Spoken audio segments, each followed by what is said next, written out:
Founded in 1991 by patients, the FSHD Society is the largest grassroots network of FSHD patients, their families, and research activists.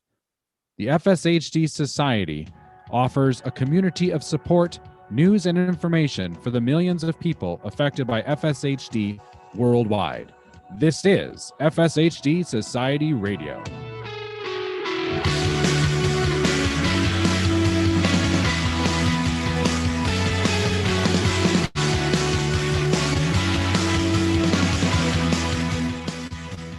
Welcome all to the FSHD Society Radio Show. We are live here on YouTube. Hope you are finding us pretty well. I know we've adjusted and changed here in 2021 from Facebook to YouTube. And this is our second show, though, of the year. So hopefully people are starting to get used to finding us in a new platform, in a new place. And we welcome you in today. If you want to get in touch with the show, you can do so via email if you'd like, fshrdradio@fshdsociety.org. You can actually use that before, now during the show or after the show. If you have follow-up questions or just want to get in touch with me, that's always open, of course. And use the YouTube little chat there. I'm always scrolling and taking a peek and seeing if you have some questions or comments that you want to post either for myself or more importantly for our guest. Each month on our show is always encouraged because this show is really not about me talking about the stuff I want to talk about. This is about you. This is about our community having a great place that we can all join together and meet some phenomenal guests. And if it's scientists or advocates or other FSHers to share their story, we want you to be a part of that. We want you to engage and join in. That's really what this is all about today. If you missed last month's episode, you can still find that on fshdsociety.org. It was with a country music singer, and she talked about the song that she wrote about her father who has FSHD, and that was Mayrin Taylor.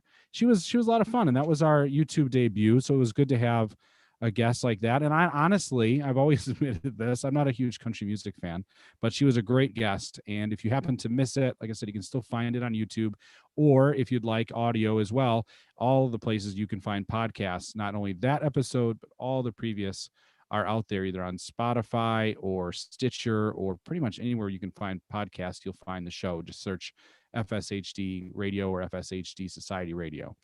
Today's guest, though, is Sue. Somebody see her, Sue Drescher. She's already ready to go on Zoom, and I don't want to leave her sitting too long. I think we were starting to get listeners to start and watchers, for that matter, I guess, starting to come aboard the show. And today we're going to talk with Sue Drescher, who has a great FSHD story and how it's affected her family, but also what they're doing about it. Very big advocates in our community. Some might know her and are on board on this show, and some might just be meeting her for the first time. So either way, we welcome them, and we welcome in Sue. So hi, Sue. How are you doing? Thanks for being here. Hi, thank you, Tim. Doing well. Thank you very much. Good to be here. Yeah, it's awesome to have you. You are a very popular person in FSHD Society's world. You do a lot of great work for our community. Always willing to lend a hand or check in. I know I get some messages from you, check in and see how things are going way out here in the north of Wisconsin here. And it's always nice to see that. And I think that I'm not the only person you do that for. I think it's awesome how you reach out to people and check in and keep our community together and coming up with amazing ideas of how to keep our group even more tight knit. And we're going to talk about some of those things. But first, for those that kind of don't know who you are a little bit, why don't you tell us a little bit about yourself and kind of introduce yourself? Okay. I'm Sue Drescher, and my husband is Kent Drescher, and we are the coordinators for the Bay Area, San Francisco Bay Area chapter for FSH Society. And we have a great group out here in California. We try and meet quarterly. We've been kind of off on that with the COVID, but we're setting up some new meetings coming up. I am retired from tech, but I'm also now a consultant, so I'm still working. So much for retirement. And my husband Kent is the FSH patient in our family. We don't have anyone else in the family that we know of that has the disease, but he was Hmm. diagnosed in his early 30s.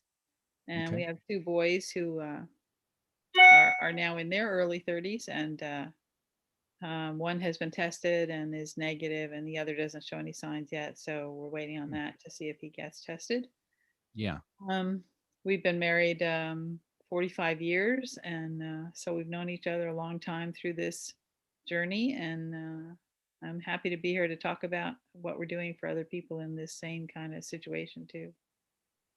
What was that time like when your husband was getting diagnosed, kind of going through that part from your perspective? We hear a lot from the perspective of the patient, but not too often do we get the perspective from the spouse, Mhm. or the life partner, or other family members for that matter, that are kind of right in it with them. Mhm. It was an interesting time. We lived in Boise at that time, and we had our one son. He was just months old, 6 or 7 months old, I think. And Kent had been playing racquetball and came home and said, I don't know why I can't. I banged my elbow. I got to go see the doc. I can't stretch my hand.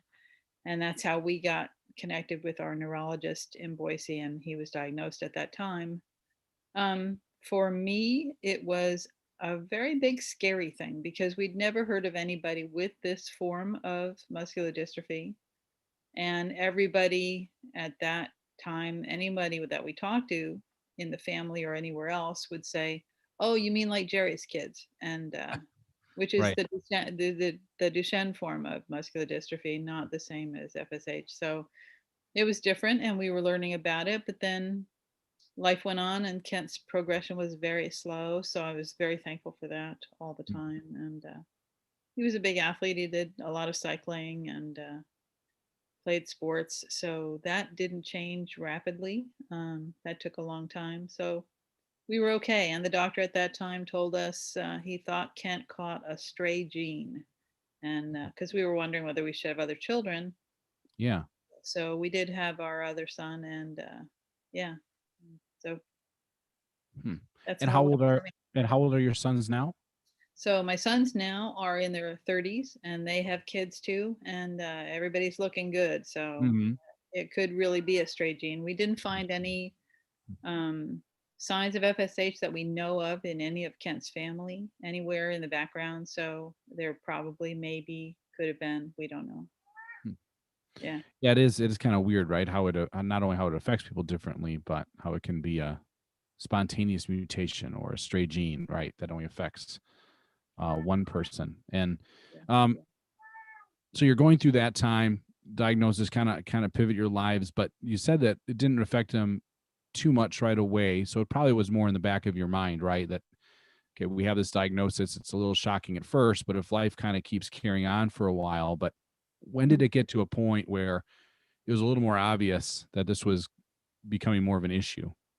Well, so one thing too about the first diagnosis was Hmm. that it explained a few things like, Mm. oh, that's why he has the winging of his shoulder blades Mm. and those kinds of things. But as time went on, I think mainly it was being able to lift things or raise his arms, how high that could be. And it really has been very slow.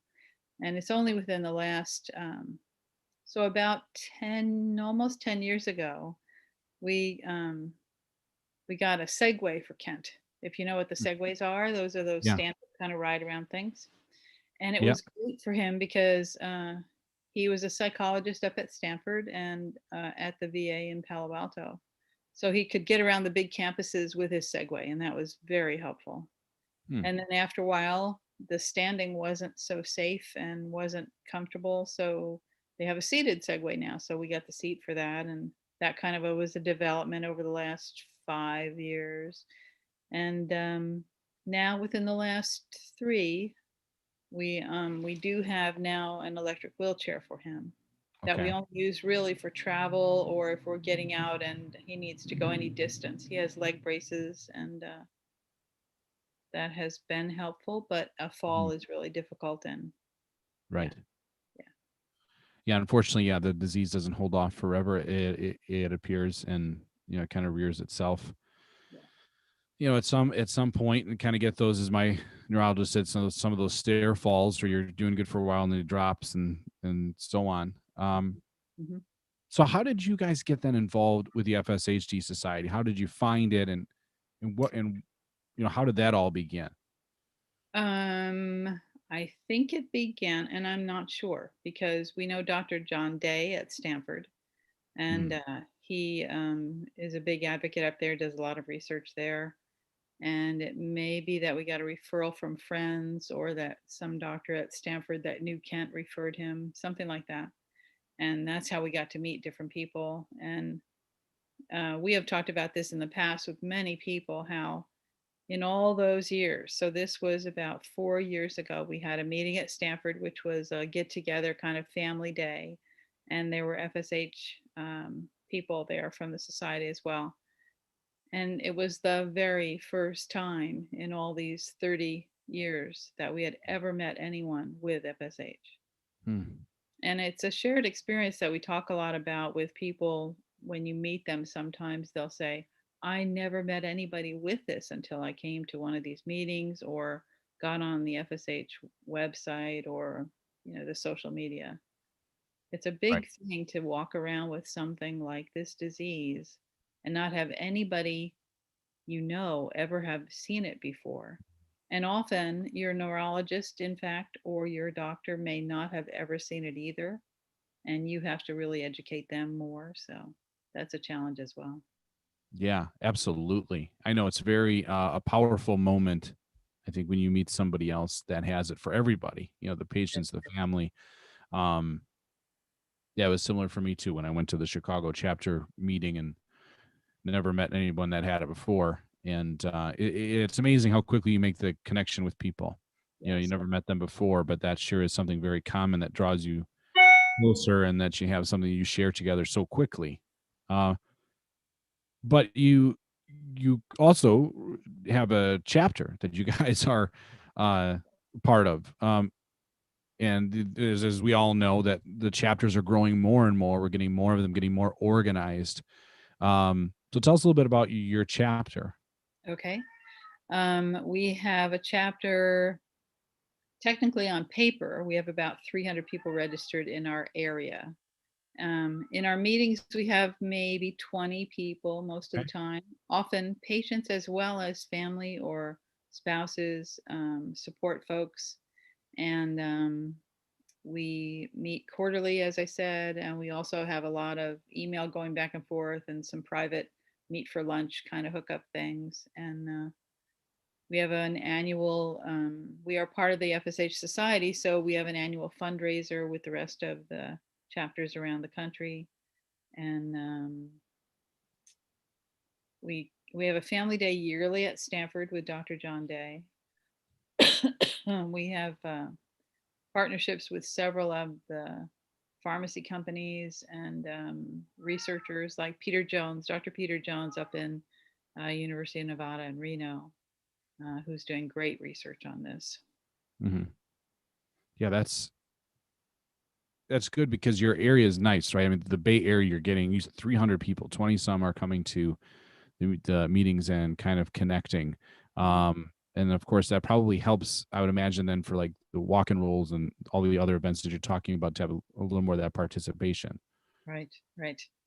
And this year, because of COVID, we had very limited, but we did several virtual meetings. Hmm. And we did a very fun holiday kind of party meeting with all of California at the same time. The chapters in San Diego with Amy Becker and different areas of California. We all got together at the same time. And that was cool.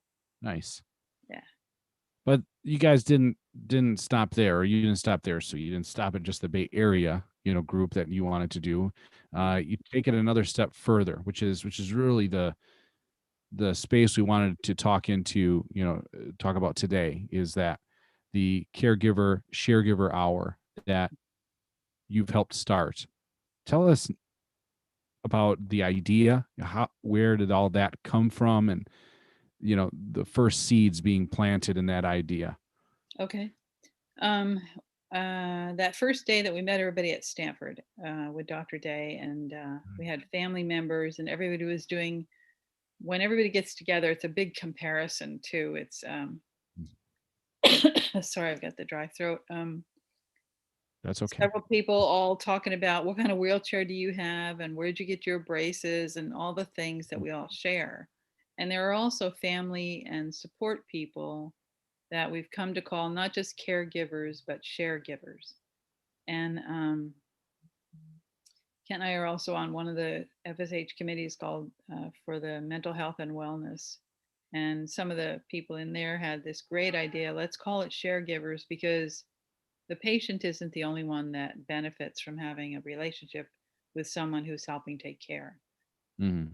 There is a benefit for both people, and we share so much of that. So Because yeah, because when you're talking about this group, this is targeted for those people taking care of the patient, the right. family member, the spouse. Yeah, and in my opinion, sometimes they get a little bit forgotten about that. This is also difficult, very difficult to cope with sometimes. So I think it's awesome that this is something that you've helped start. Who are the other people involved within the So the group? way, okay, the way that this came about was I was really touched by how many family people, especially after a meeting, will hang out and talk about how are you, how are the kids, how's everybody dealing with this, what are you doing at home, that kind of thing. So in our Chicago meeting for the leadership of FSH Society a couple years ago, um, I got talking with Kathy Senecal, who is one of the chapter leaders back east, and with Susie Allmiller, who also is one of the chapter leaders and board person. And several of us got talking about, we have all these folks who are taking care of FSH people or our family members. They really are in need for some support too. So maybe we should think about that. So we Mm. really got talking about it, and then we got talking about it with Mark Stone and different FSH society leadership. And last summer, we did a survey about what are some of the issues Mhm. for caretakers, caregivers, sharegivers for FSHD patients, family, spouses, children. We have a lot of people that are parents of kids with FSH as well. It's not just spouses in our caregiving group. Um, we have families where there is a woman who takes care of her husband with FSH as well as her grown son. Mm. And we have parents of teenagers with the disease who don't want to talk about it, Mm. as well as really exceptional but severely affected FSH patients.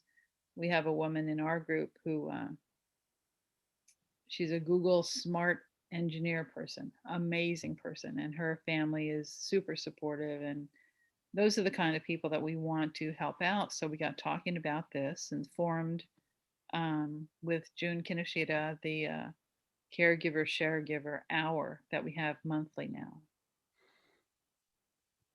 Yeah, that's where it really evolved to. I mean, that you grew a group out of this. Right. That this is a place where now those caregivers, sharegiver, can come together and talk about this. I was very honored to be invited into one of them because for those that are listening, you know, it's I don't want to say it's not necessarily, and Sue can probably talk more on this part of it, that it's not necessarily for patients. It's not like you're not allowed, but you want to be very respectful of those that are coming in to talk about this disease that are the caregivers. So tell us a little bit about that side of it, Sue, a little bit. That it's not that patients aren't invited, but this is more geared towards, Mhm. the caregiver. So a good way to talk about that is an example of our first meeting, which is we've only had 3 of the caregiver meetings so far. Okay. And the first one, we had a couple of people come on who are patients, and they talked about If you don't want me to be here, please let me know, because we want to create a safe space for people to share good and bad stories, tips on what's working well right now in COVID or isolation. How did you deal with getting the shot? That kind of stuff. And Mm-hmm. so, what we've done in these meetings is kind of go around and say, "So, how's it going? What's going on with you guys?" And I can tell you, in that very first meeting, we were maybe 5 minutes in, and there wasn't a dry eye on the screen, because we are sharing really deep, heartfelt stories that are happening in our lives in this moment because of this disease. And to be supportive of each other is the goal.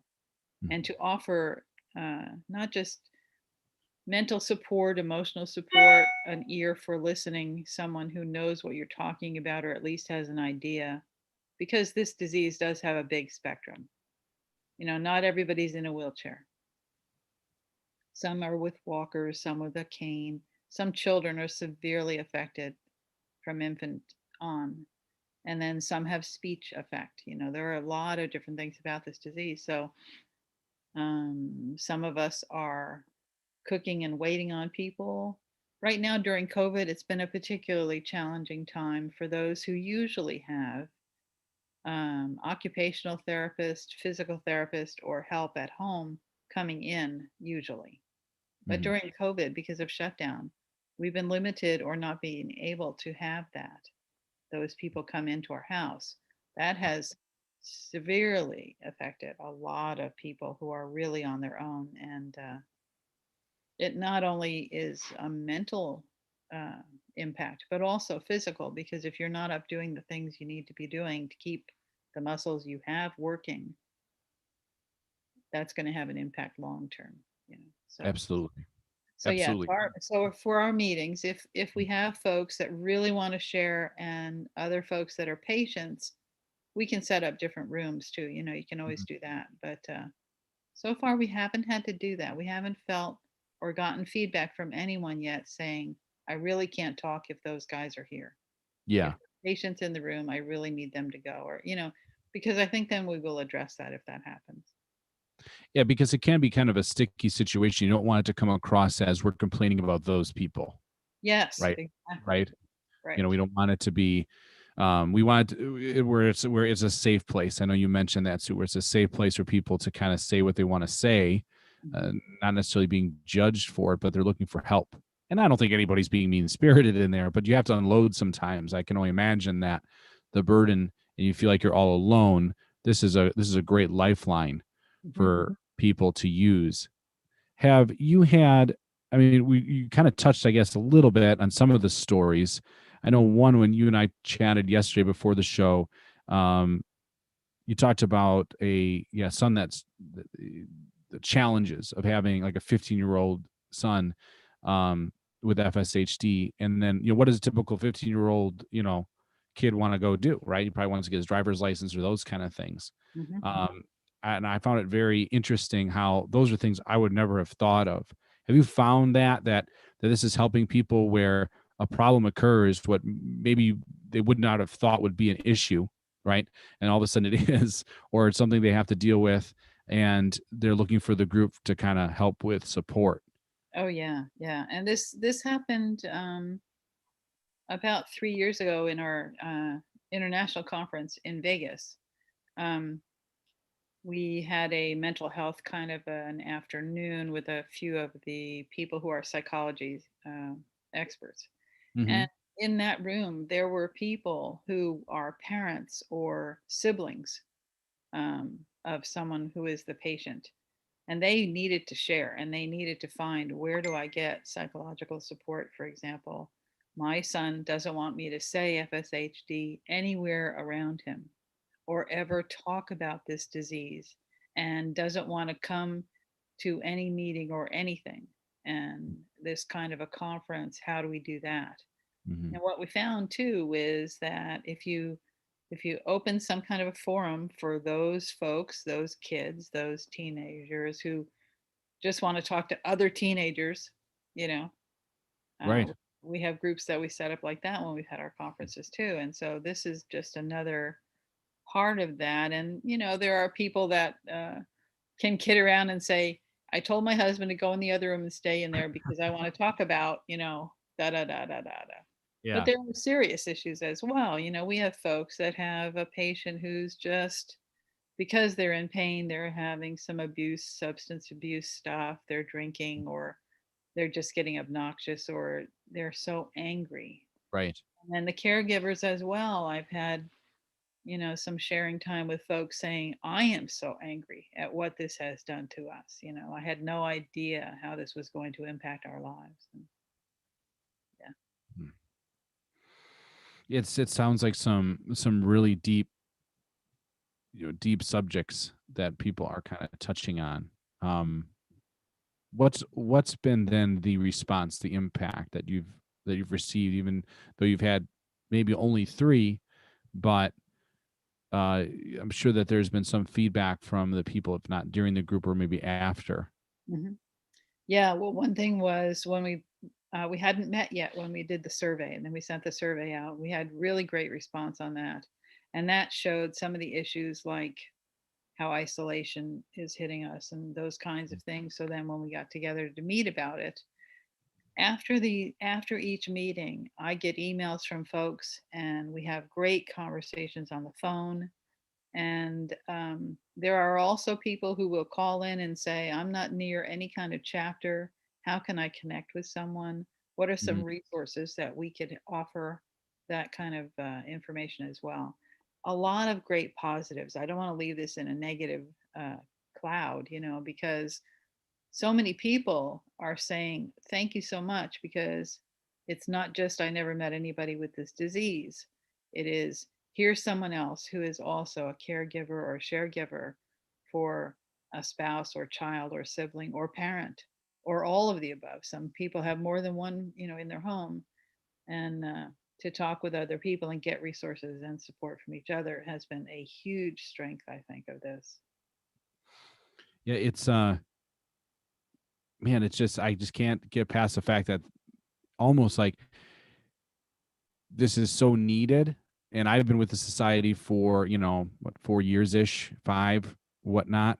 And I almost feel irritated with myself. Like, why did I not ever look, for a platform, for instance, with my wife? Like, maybe she needs this.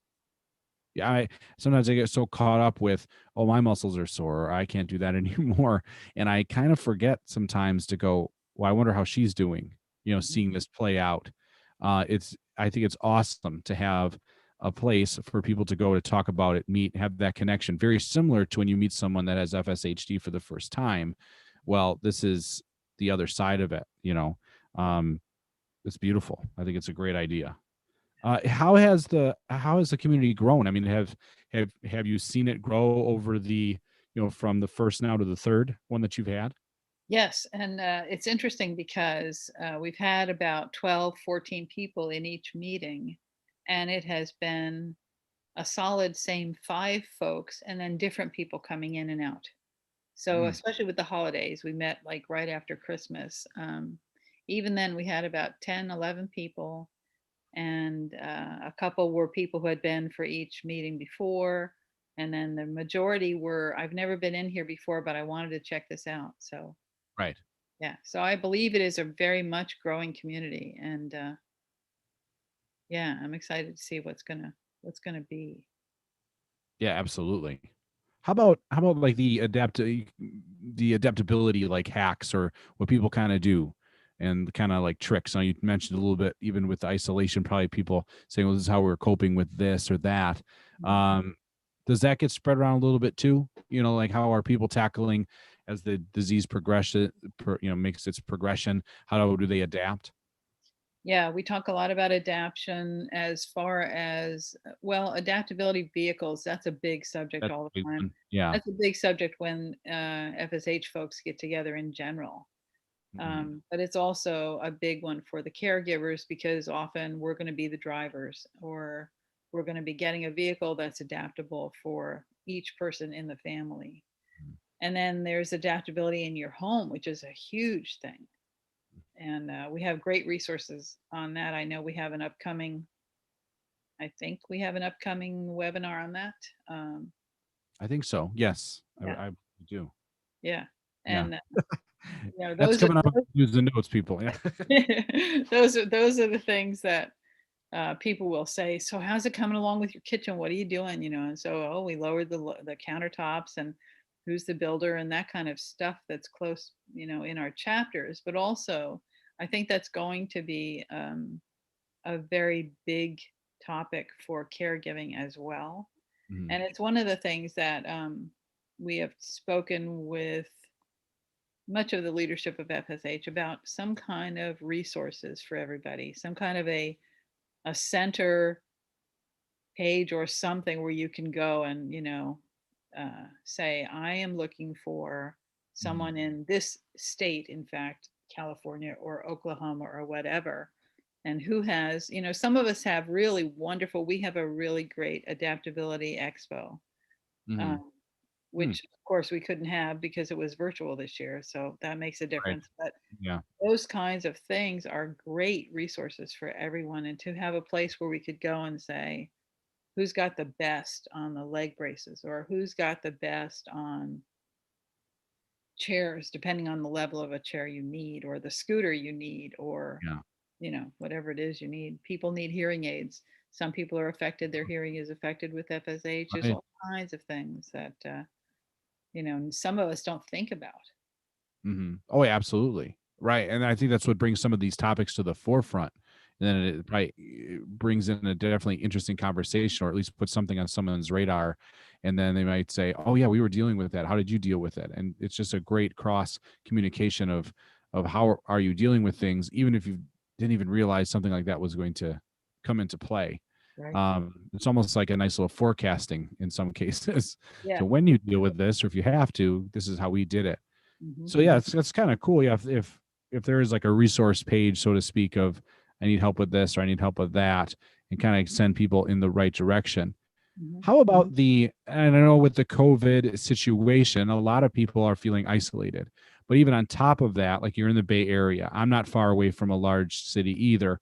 But those that are not, have you seen some of those people come in from, a more just isolated by geographically, maybe it's in the middle of Montana somewhere, right? And they can't get to a large city. There's not one near them to have that community or connection. Have you come across anyone that's joined the group in that situation? Yes. In fact, through social media, I have people contact me from like the Living with FSHD, or Mm. different parents of, and that kind of. And we had one woman actually called me, and we had a conversation from Canada, and she said, Wow. I need resources up here, but I need to talk to somebody about this. My son was just diagnosed. I have no idea what this is going to be, and his doctors really don't know this. They've never seen it before, and Mm. that kind of thing. And so then she dials in now to our chapter meetings because it's good for her to do, and she's hooked up, and she's in the caregiver group too. Yes. So we do have people calling in from remote areas that Mm. don't have someone near them. We also have a lot of what happens on social media is we read a message and it'll be, I am so depressed or something like that. And then you start to chat with that person and find out, where are you? We know someone in that area that might be able to help, or someone that's a resource for you to touch base with. And a lot of the leaders of the chapters do that, or back and forth. We talk to each other about, did you see somebody's posts, and they must be Mhm. near you, and all that. Nice. Yeah. Yeah, that's all the way to Canada. Mhm. Wow. That's Yep. great. That's Yep. great. Yeah, if they are close to Wisconsin, you can send them our way. Yes. We can Okay, make I we will. can, Yep. yeah. Yeah, absolutely. Call Tim. Yeah, yeah, yeah. We need to grow our chapter. It's bones. It's just small. It's in It's not very large. hibernating. That's Yeah, okay. that's right, right, right. Yeah. Well, especially when it's like -2 degrees out here. Not too many people want to get out anyway. And Exactly. stuff. Right. Yeah. So virtual is always okay up here. Yeah. Uh, we're talking with Sue Drescher here on the FSHD Society Radio Show. She's the part of the Bay Area chapter, but also we're really concentrating on this Caregiver Sharegiver Hour. When is the next one, Sue, when are you guys having the next one? The next one is, I believe that we are scheduled for the last, I'm not sure, but I would have to check, but I think it's the last Tuesday, and you probably have the calendar. I'm looking right now too. Yeah. It's the I last put you on the Tuesday. spot. Yeah. It's actually Tuesday, February 23rd. So it's not too far off. There's still one coming up this month. Yeah, So that's cool. That's great. yeah. Now, do you kind of let the um group navigate where the conversation is going to go, or do you ever kind of come in with a topic or something you want to kind of touch on to get the ball rolling? So what we did to start with, of course, our kickoff meeting was just kind of what's this going to be and how's it going to Sure. go.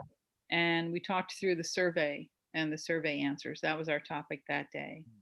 And then the next meeting, we mostly talked about what's going on with everybody because we were getting to know each other. That's part of it.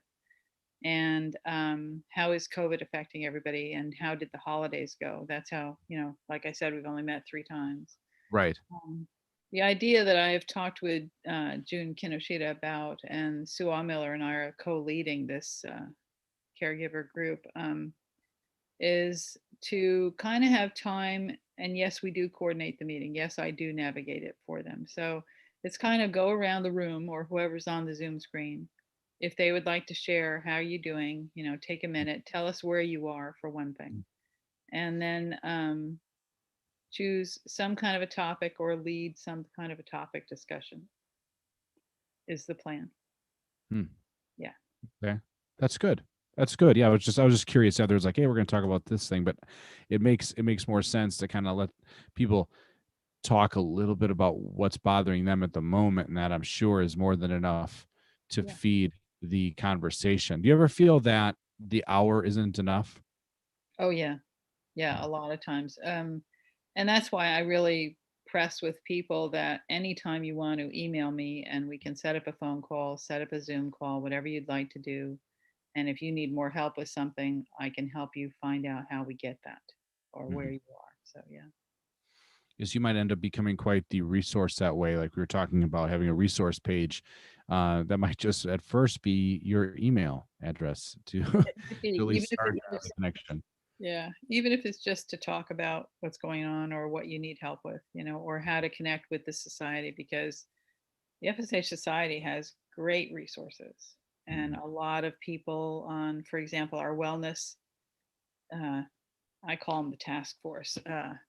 They are super, super cool people who know about the psychology of a lot of stuff, how to deal with disease, how to deal with family, depression, the kinds of things that a lot of people are experiencing right now. So, Yeah, it's not I think it was a perfect time for you to start it because so many people were feeling very isolated, needed that connection. yeah. So the timing is perfect. But when I will say that this will pass. I know uh, you guys, as well as many others, may have already received their vaccine or vaccines, or starting to see the light at the end of this tunnel. So what do you see then for the future of the group as it goes? Do you ever see possibly face-to-face type meetings ever set up in addition to virtual? Mhm. Yeah, I think so. And we actually had kind of a caregiver get together time at the end of one of the FDA days when we did those last June. Mm-hmm. We had kind of a hangout room, to talk about Well, this caregiver idea. And yes, I do think in person would be super cool. yeah, I think that could be. we're pretty spread out, so that might be a tough one to do. But especially if you're the caregiver, Hmm. where's your patient going to be, and what are they going to be doing? And Yeah, right. yeah, Because you still have that. yeah, Um, One question is we've been talking about this that always pops in to my head, when people come possibly into this group and talk about their situation. Do you think there's ever that feeling of guilt, like they're complaining about it? yes, yeah. And I have that myself. I can say, that um, I have difficulty with complainers anyway. I come from a big family. I'm the oldest of 7 kids. And, with my parents, it was like, have you got a solution? Mm. come back to me when you want to talk about how we're going to fix this or what's going Yeah. on, Yeah. because there's so much of it. But so for me, I guess that's kind of my mindset a little bit too. But I think it's also important to have a safe place where this is one room where these people will let me just blow it off Yeah. because I'm so upset about this.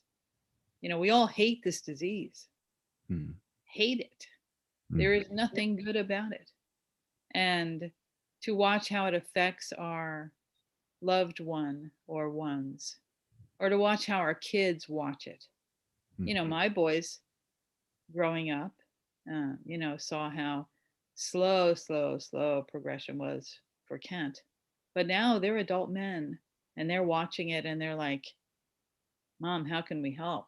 That kind of Yeah. thing too. So there's also that spin. So yeah, I think we need a safe space to complain, and then we need a safe space to get off and be mad and be okay with that, and then Mm. offer support to those people. It's almost like a recharge their battery, Yeah, right? yeah, Kind of unload some stuff and then yeah, go again, right? exactly. Yeah. That's amazing. Well, thanks, Sue, for joining us and sharing some stuff. I don't want to leave anything out. Is there anything else you wanted to add? Maybe something that we didn't cover? I think we're really good. I think Good. it's I love the reaching out to the group. Love my Bay Area chapter. They're a Mm. fabulous, smart, really good, caring group, and to see the caregivers coming together and getting the hang of how we're going to do this is very positive as well. So Mm. yeah, Yeah. Well, I appreciate you doing all you do for our caregivers, creating the Sharegiver Hour, what you're doing in the Bay Area chapter. Your check-ins with me is always appreciated. So thank you for doing that too. I'd like to see the message bubble pop up. I'm like, oh, it's Sue. One of these days, I'll catch you off guard. I'll ask you how you're doing first. We'll see how yeah, that goes. yeah.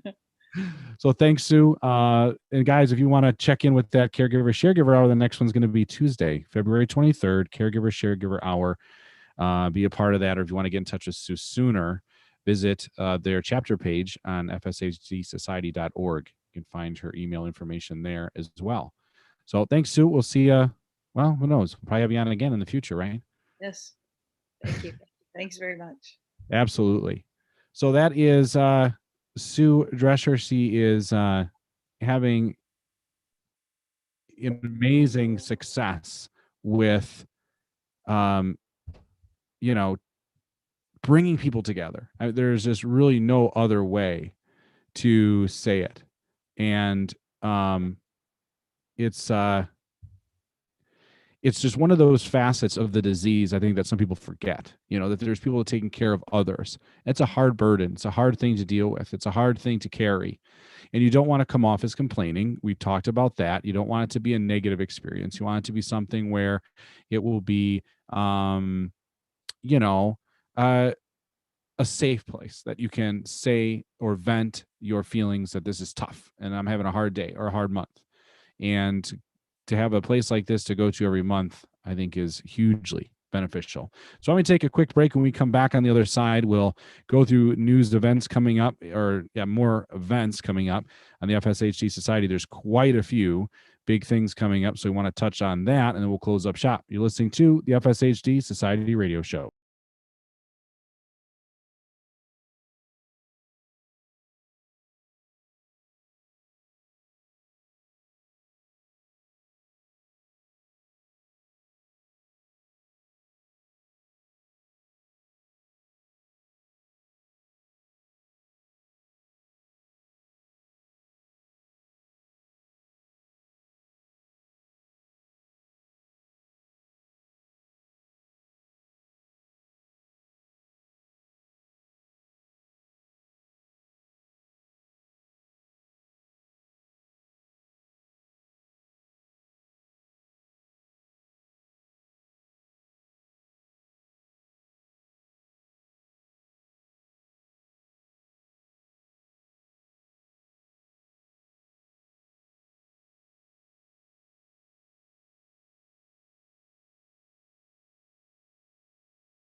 The FSHD Society Radio Show is here live on YouTube. Thanks for being here. We were just talking with Sue Drescher, the Bay Area chapter, one of the Bay Area chapter directors, as well as someone that is taking care of our caregivers with the newly formed Caregiver Sharegiver Hour.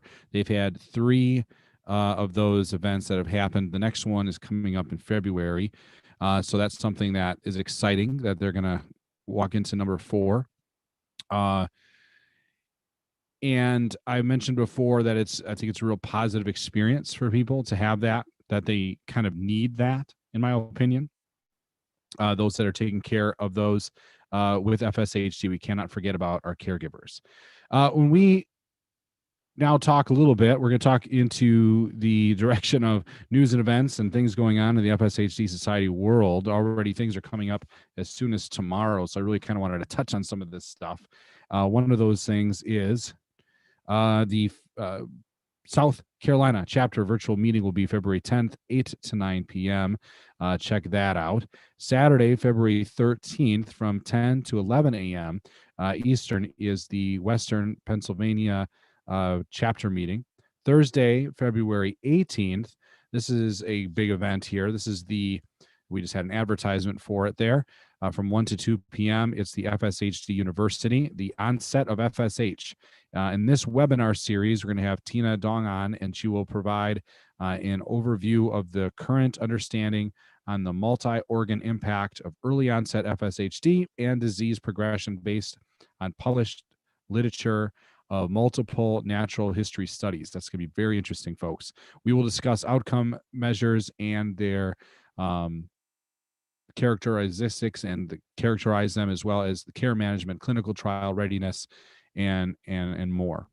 So join us on February 18th, 1 to 2 p.m. for FSHD University. On the 20th, that's a Saturday, the University of Rochester Family Day, 8:45 a.m. to 2:10 Eastern. Interesting times, easy to remember, right? We're going to have they're going to have Robbie Tawil on, Leo Wang, Lexi Pappas, Scott Harper, Beth Johnston, and others talking about FSHD and joining in on that family day. Some of the topics will be getting ready for upcoming clinical trials, patient advocacy, as well as what's happening in the FSHD Society community and their updates, physical therapy and FSHD. So visit, learn more, check it out, fshdsociety.org. Some more events coming throughout February. As we mentioned before, the February 23rd is going to offer that Caregiver Sharegiver Hour that Sue Drescher was on here today talking about. Hope you can join them for that. Saturday, February 27th, from 10 to 11:30 a.m. Eastern Time, Home Modifications Show and Tell, hosted by the Columbus and Greater Philadelphia chapter. That's pretty cool. Getting ready to do some renovations, they say. Need some fresh ideas? Don't miss this show and tell style meeting. We'll be joined by savvy FSHers from across the country to share their own renovation successes, and everyone is welcome to contribute. There will be plenty of time of open discussion, so bring your questions, challenges, and ideas. If you have done some modifications in your home that you'd like to share, please do so. And there's a link there at FSHD Society. You just have to click there and join in. We will share these resources after the meeting so that we can continue to build on each other's knowledge. That sounds really cool. How are you adapting to your home, or what kind of adaptations maybe you need? That is huge. When I was in home care line of work in a home care medical company, there was a lot of talk of that, and they were going to shift their direction. How do you get your home adapted properly as you're dealing with a disease like this, or others for that matter? So that should be an interesting topic that's happening on February 27th. Then if we move a little more forward, into the month, we talk a little bit here about the Pacific Northwest chapter meeting. Oh, it's 12 to 1 p.m. Pacific time. They will be welcoming the new year, and their theme is active. Kind of like, is that what my shirt says? Oh, yeah, active. Awesome. We will do a recap of our leadership summit, important dates to put on your calendar for 2021, and further planning ideas. So join the Pacific Northwest chapter meeting, 12 to 1 p.m. Man, do I not have the date? I think I failed to put the date on there. Check that out at fshdsociety.org. Now we walk into March on the 8th, Monday Wellness Hour will be welcoming the new year with our theme, Activate. Wow, I think we're seeing a common theme here. Join us for that Wellness Hour on March 8th. On the 9th, to finish up what's happening throughout the FSHD Society, we will have the next FSHD Society radio show. I'll be excited to announce here that we're going to have a great guest again. That'll be Carlos Romero. He has an amazing story to tell for us over the past several years, becoming a national paraclimbing champion, and was featured in People magazine for losing 225 pounds following his FSHD diagnosis in 2012. He started his own podcast called Crappy Comics, so check that out.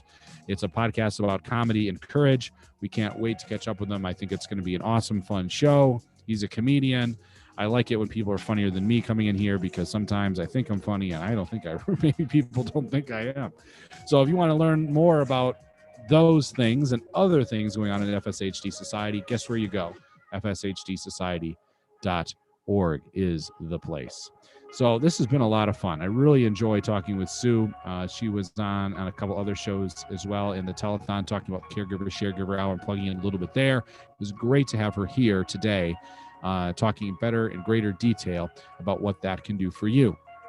Once again, if you missed that interview, it's going to be posted up on YouTube, as well as past episodes all be available where you find podcasts through FSHDsociety.org, as well as Spotify, Stitcher. It's probably even on Audible now. It's like, it's growing. It's everywhere. So share the news. Tell your friends. This is a great place to resource and build our community up as we go forward. So next month, like I said, we'll have Carlos in as our next guest. And feel free to contact me between now and then. I'm here for you, FSHD Radio at FSHDsociety.org. So until next month, thank you for joining us, and we'll see you next month on the FSHD Society show. And special thank you to Sue Drescher for being our featured guest tonight. Take care. You've been listening to the show, the FSHD Society Radio Show.